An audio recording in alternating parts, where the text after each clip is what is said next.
Hey viewers, this is so exciting. 99% of witnesses who see UAP UFOs don't shoot photos or video. Vast amounts of the MUFON reports into credible UAP sightings have no supporting evidence and tend to be totally ignored by most TV stations because there's no pictures. If only there was a way to visualize the unfilmed. Well, there is today. It's called AI. Watch this AI-generated video clip of an encounter in a forest. We first saw the craft moving through the woods. It seemed to hover silently in the trees. But what happened next was amazing. It started dropping a plasma beam. Now, full disclosure, that wasn't actually a real UFO encounter. It was a way to show you what could be done potentially. And look at this. This is a clip from a new AI video generating software called Sora. Hyperreal, moving with physics, and actually very cinematic. You can even specify the type of film stock and camera it was shot on to make it look amazing. But of course it does need flagging generated by AI. So today I've reached out to Dean Arnett. Dean is one of the TV broadcast world's leading training people. He works with TV companies all over the world, expanding what they can really do. And today in 2024, Dean Arnett is very excited at the possibilities of how AI can be incorporated into video production. I needed to know more about AI in filmmaking, and very specifically, a way of visualizing witness reports. If only we could see what they witnessed. The AI visualization of UAP is potentially enormous. Just imagine how we can turn these credible witness reports into something that you and I can actually watch. So as my introduction into the world of AI, I interviewed Dean Arnett. What he said is fascinating.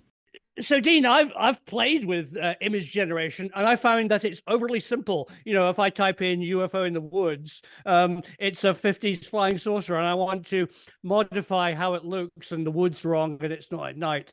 So how do you actually fine tweak the image that you get out of an AI image generation? Well, all these AI tools that are out there, I always try to explain them. They're a bit like a seesaw. You know, if it's easy to use, then you don't have much flexibility. If you want control over the image you're after at the end, right, then it's not so easy to use. So the more complicated ones have more flexibility and control. So first of all, the four I've mentioned are the ones you want to be thinking about using. The others don't really give you, they're more fun applications than serious applications. Secondly, I'd say Night Cafe and Firefly have the least control out of those four. The sweet spot is a piece of software called Midjourney. Now, with Midjourney, when I type in a prompt, the words at the beginning of the prompt are the words that have the most weight, have the most significance. Right. You don't need to worry about grammar. Certainly with Midjourney, you don't need to worry about grammar, but you need to be very precise in what you want. In fact, in some cases, you know, people actually put the camera that they would like Midjourney to imagine that it was shot on, and it will create the same kind of color dynamics of that particular sensor and camera. I always put hyper-realistic photo at the beginning of my prompt to make it hyper-realistic. And what will happen is it will create 4 images, and it'll go, oh, I've had a go, Simon, here's 4. Which of those do you like?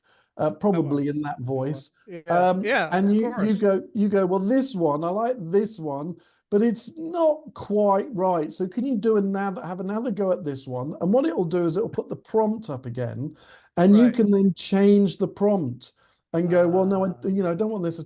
Can you add this? Can you do that? This is known as, rather grandly, is known as prompt engineering. Oh, that's fantastic. Yeah, I had just a quick funny story, being a complete newbie to this. I did a film about a mythical monster that lives in Scotland.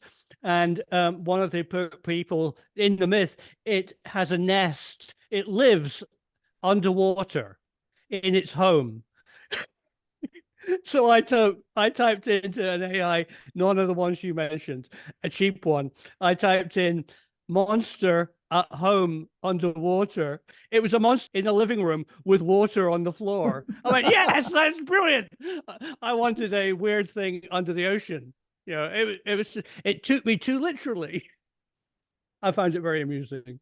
Yeah, I mean, that's the thing about AI is that, Yeah. it is getting better all the time, and AI Right. image generation has come along a long way so Ah. quickly. I think if you go online, you can find a ring that you can put on your finger with a prosthetic extra finger, so that if you want to suggest, well, that's not a real picture, you can go, The look, I've got six six-fingered fingers. person. Yeah. Because originally that's what AI did. It would create people with 6, 7 fingers and do things like that. It doesn't do that anymore. It's so much better. Now, if you were to ask me about video, Aha, I do. I do. You could, so yeah, so I can imagine you could make a quite good photorealistic based on your prompt's image. But Dean, can you make it move? it's funny you should say that. So, uh, we're what, 18 months, 2 years into AI image generation. I always say in my classes that we are at day one, hour one of AI video generation. Wow. So it's got real limitations, Right. but it is moving just as fast as AI image generation. Now, you mentioned a second ago, Simon, about a UFO in a forest. Now, Yeah. before, when we first had a chat about this, you mentioned that UFO in the forest. So I thought, I'll have a go at generating a UFO in a forest for Simon. A UFO landing in a forest at night amongst the trees. All very Rendlesham Forest, if I'm not much mistaken from one of your previous Spot videos that I on. watched. Okay, so I mean, I do watch. it's classic because you can't go out and buy the footage. It would be very hard with drones or CGI to create it. So I'd be fascinated to see what you've come up with. Well, it looks like that. Okay, That's what right, it looks like. So right. this is a 4-second clip. You'll see it's looped, Ooh, it keeps going back, and nothing much is happening. Now, this is a typical example of AI. I've put in there a right, prompt saying UFO landing in amongst a forest at night. And I can't right, remember whether I put lands or descends in the first attempt, and it hasn't right, been able to work that out. And this is the problem with AI at the moment, is that the way right. it's creating the animation is not flawed, but it's restrictive. So I then had to go with a slightly different prompt, same piece of software, and you can see now Ooh, the camera is tracking forwards through the ooh, trees, yeah, and you yeah. can see a little bit of lights flickering on the UFO, or what is it you call it? A UAD? An unidentified aerial phenomenon, but that Oh, one's a bit like UAP. UAP. That's a bit like a flying saucer, but that's fine. That's good. Yeah, okay. So you can see there's a bit of movement on this. Now And these two, parallax, yeah. yeah. Now these two were created with a piece of software called Runway, which, by the way, is my favorite AI tool out there. Okay, Now, great. I would recommend, Simon, you go and play with Runway. You'll find it at Runway. runway.ml. And Runway has a suite of AI tools, including image generation, and it's Ooh, not too bad. It's not up there with Midjourney, but it's not too bad. It also has right. a video generator built in, a video to video generator, an image to image generator, Um, and a sound generator as well, which is the next big thing, actually. AI music generators have been around for a while, but every now and then an AI tool comes along and you go, oh my goodness, that's such a yeah, great thing. So now, and this was a yeah. lifesaver for me, when I'm making documentaries, I mean, I spend days trying to find the right music, but I also spend a lot of time and a lot of money trying to get the right sound effects for the sound mix. Right. And now you just get AI text to sound effects generators. I mean, wow, how Whoa. amazing is that? So runway.ml, go there and check that out. Oh, Now, what a great tip for creators. And and this is not a massive studio budget. budget, this is something you can do on your laptop. Well, look, runway.ml, you can go in there and play with that for free. And I think it allows you up to 3 projects. The thing is, if you want to carry on playing, you just delete a project. So you never have more than 3 projects and you can carry on using it for free. If you start getting, decent results and you have to export it, then I think you've probably got to pay about $9 a month, $9 or $10 a month. So, but you and I are old enough to know that there would be a complete graphics and CGI department. You would hire Industrial Light and Magic or something like that. And as you say, Dean, you would go and buy Hollywood Edge sound effects and hire a composer. Oh, hang on a minute. I can do it on my laptop. Oh, I mean, apart from possibly putting people out of business, it's a great tool for filmmakers, especially low-budget filmmakers. Do you know what? I get asked that all the time. Is it going to put people out of business? I think certainly in the immediate future, people, someone came up to me and said, my husband works in special effects. Is he going to be out of work within a year?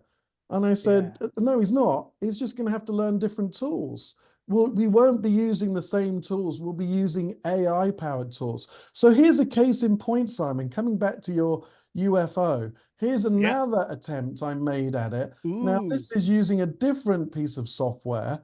This is using a piece of software called Decohere. Now, this is getting closer. Look, I've got your red lights that you mentioned.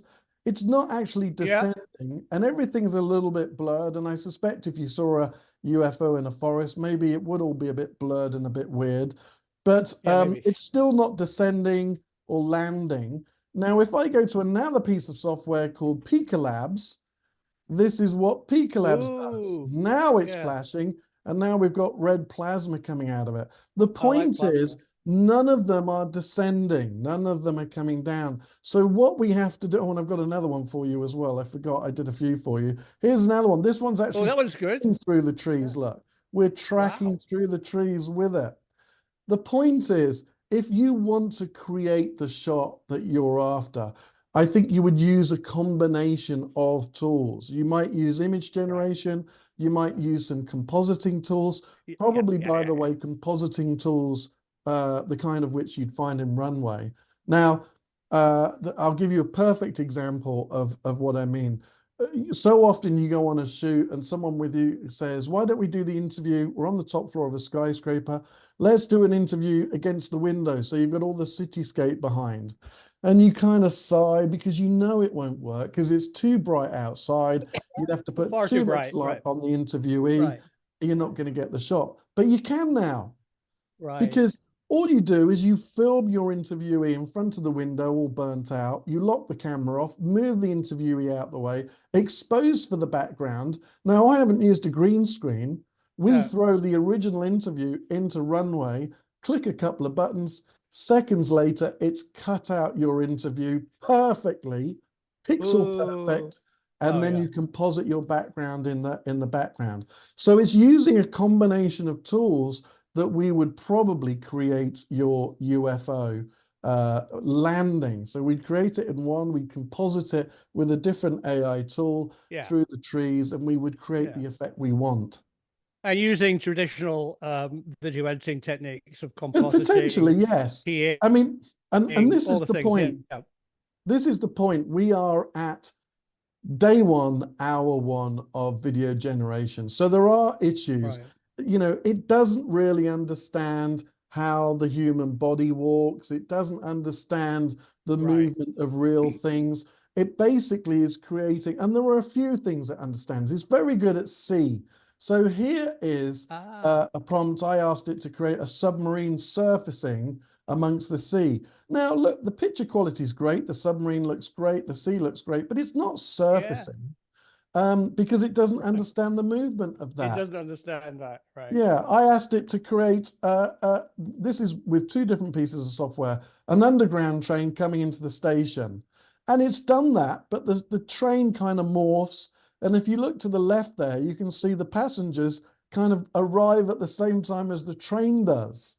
And another piece of software doing the same thing, you can see again, it kind of distorts as it comes into the station. It's just pulling the Yeah. train. Yeah. Ask it what would it look like if a herd of elephants run through the middle of London, and you'll get this.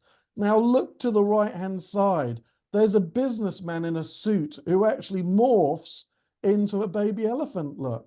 Oh So yeah, yeah, so yeah. you know, Oh so yeah, there that's it great. can't really understand movement, but then occasionally it does Ooh, do some stunning results. I mean, this girl was a still. That was created from a still image, and her hair's blowing and she's looking around. I mean, she's looking around in a slightly creepy way, but we'll forgive her that. And what I wanted was to create some imagery of robots operating a camera. And look, yeah. I mean, the movement is small, but it's you know, it's doing it, and then it goes out of focus for some reason. And I posted this one online recently, and someone was quite worried about the two people who get washed against the hull. Um, Right. so, you know, it is quite Mm, convincing stuff. It's very just, as I say, good. early days of you know, AI video generation. So, But let me show you one yeah, more thing, Simon, which I think you're going to love. There yeah. are other video tools which can create very realistic looking video by tracking the motion of the movement of the person in the screen. Now, you really are getting onto Hollywood stuff. And I think it was only what, 3 years ago that Avatar 2 came out, and the budget they Right. had on that. Well, look at this. I created this myself in about 10 minutes with a piece of software that cost me beer money. Okay, have a look at this. It's a AI generated robot running along a road. Wow. And look With at the lighting, with look the at camera movement. the shadows and everything. Yeah, the lighting, the shadows. Oh, that's So, impressive. so I then took that and applied it to something we might better know, well, certainly here in the UK.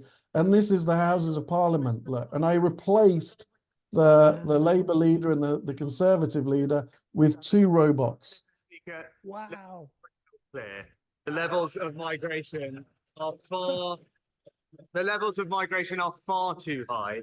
So you can see, you know, the power that is there already so early on. And there are issues, you know, there's something called temporal inconsistency. So a lot of AI video you Yeah. see generated, like those tube trains, it's Yeah. it's trying to work out the movement based on the last still image. And it doesn't fully understand which bits should move and how should they move. So things kind of morph over time.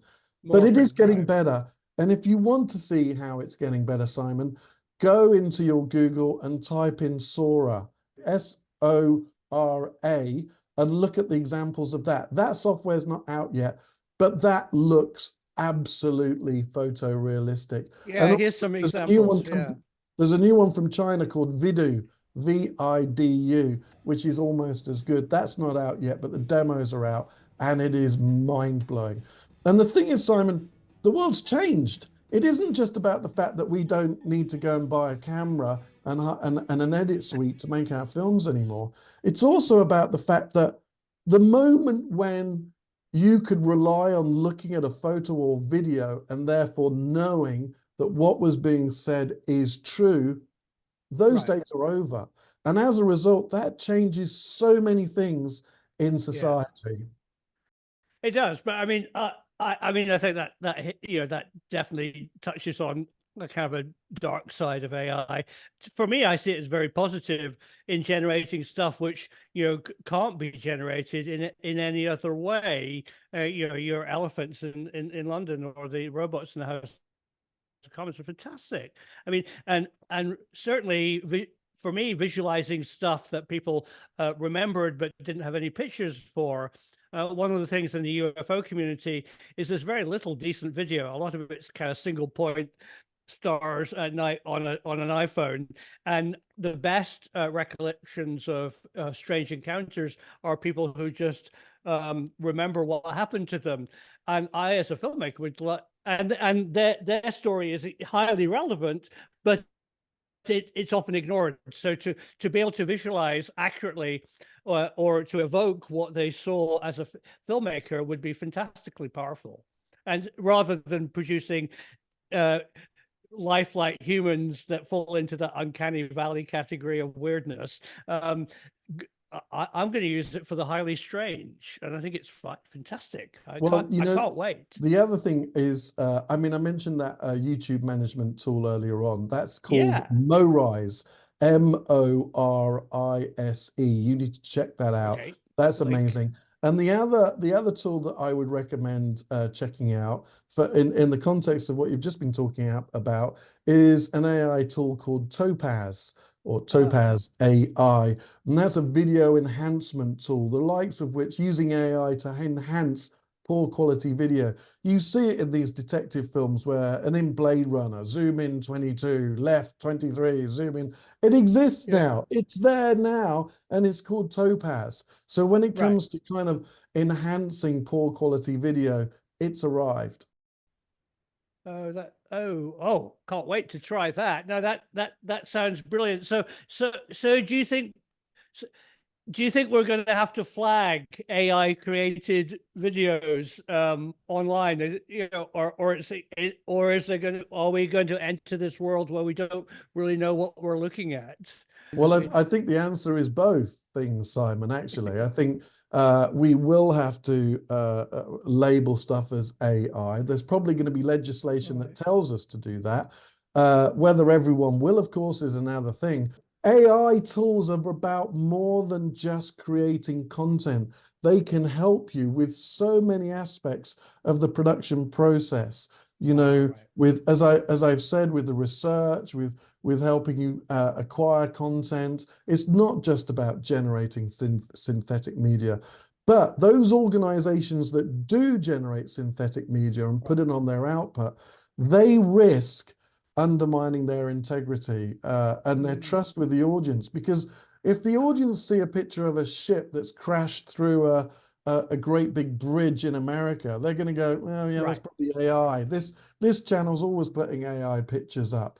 So, and even if you label it, my argument is, you know what, Simon, the last time you downloaded an app or a piece of software, did you read all those terms and conditions carefully, properly? No, nobody does.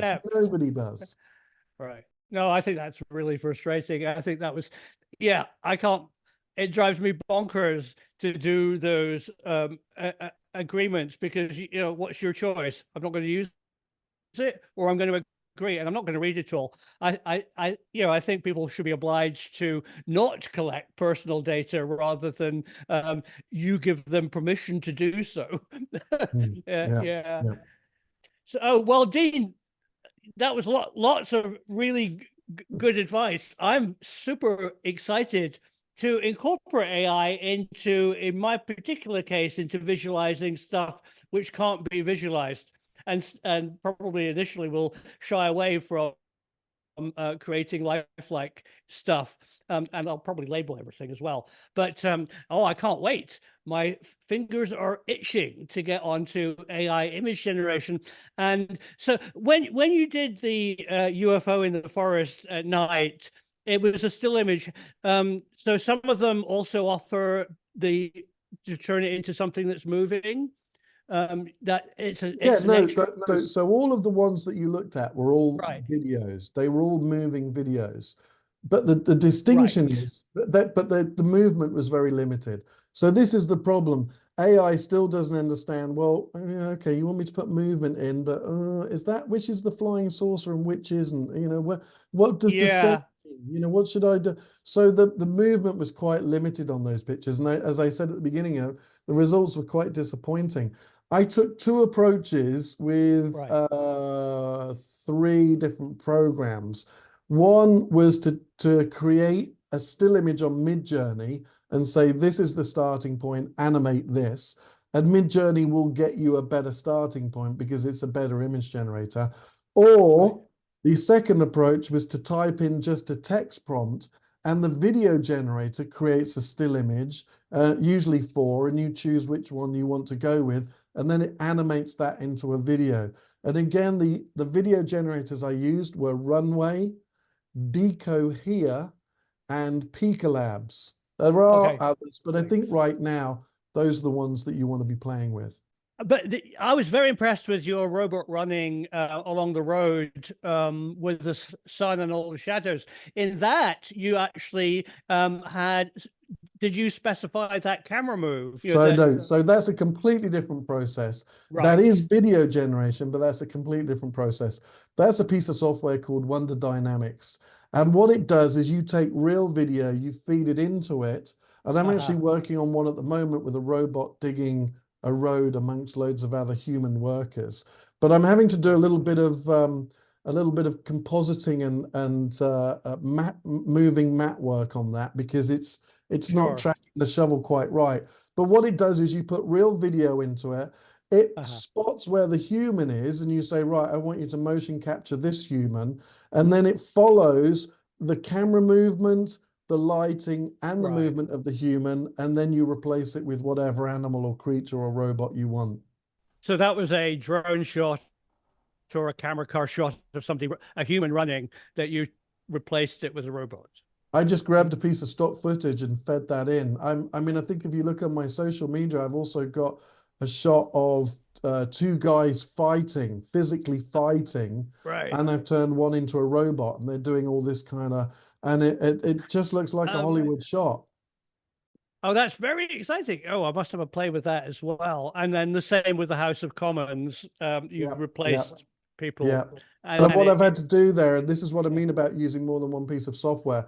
Once I replaced the opposition leader and the Tory leader with robots. The robots appeared in front of the desk. So then I had to create a moving mat to get them behind the desk. I get it. So we're still, oh, good. So there's still work for us. Yeah, it's often the case in this, you know, that I think people probably put too much faith in things working automatically, and there's a lot of late night rotoscoping. Yeah, you know, there is another aspect to this, Simon, as well, which is that, you know, and I do go big when I do my training on, look, AI is not just about creating synthetic media. It's about helping out with the other stages of production, the stages which we don't talk about because they're kind of behind the scenes, they're boring. But also, and this is crucial, is that we all know, even if it's deep inside and subconsciously, that what makes stories and storytelling great and engaging is relating everything to the human condition. It's all about people. It's all about the reasons we connect with stories is because we feel empathy for the characters that are struggling in whatever the scenario is that we're delivering. And all of AI content cannot replicate that because AI is brilliant, but it doesn't understand the human condition. You know why? Because we don't understand the human condition. So there's no way we can teach it that. So we're always going to need, if you want to make content that engages your audience, you're always going to need humans at that last leg. I know. I just did an interview with a guy who does storytelling tactics. There's cards you can buy to put together a better meeting or sales proposal or film. And he was fantastic because he was saying everything, the best way to make films, the best way to tell to sell something is to tell a story. And you're absolutely right. But maybe a story arc eventually will become an AI I'm sure it already is in text form. Listen, there's AI screenwriting software where, you know, you can, it's like having a writing assistant that helps you write the screenplay. I was talking about 2 or 3 of them, and someone in the class said, oh, does that mean I can, when I get home from work, I can just type in an idea for a blockbuster? I can go down the pub for an evening, and when I come back, I've got a multi-million-pound film script. And I was like, no, it doesn't quite work like that, no. Not quite yet. Oh no, that's fantastic. But maybe one day. Right, Dean, thank you very much. My viewers will have lots of questions. I will try and type in as much of the links to the stuff that you've mentioned so they can actually, you can go into the video description and use yourself the links that Dean's very kindly suggested for you to use today. But so thank you very much. I'll have a go at trying some things. Yeah, well, I look forward to seeing the results. I do watch all of your films, so you won't get away with it. Heaven forbid. Oh, that's great. No. Well, thanks a lot, Dean. And after all these years of working in television production, may we disappear up into an AI cloud. Yeah, absolutely. Yeah. Good to Cheers. see you again, Simon. Bye. Bye. Bye. Wow, my tiny mind is blown. How amazing. If only we could use AI to visualize the unfilmed, to actually put pictures to what people experienced. This is an exciting new project. What you saw today was just an introduction. I'm working with some top people to make this happen. The truth needs to be out there.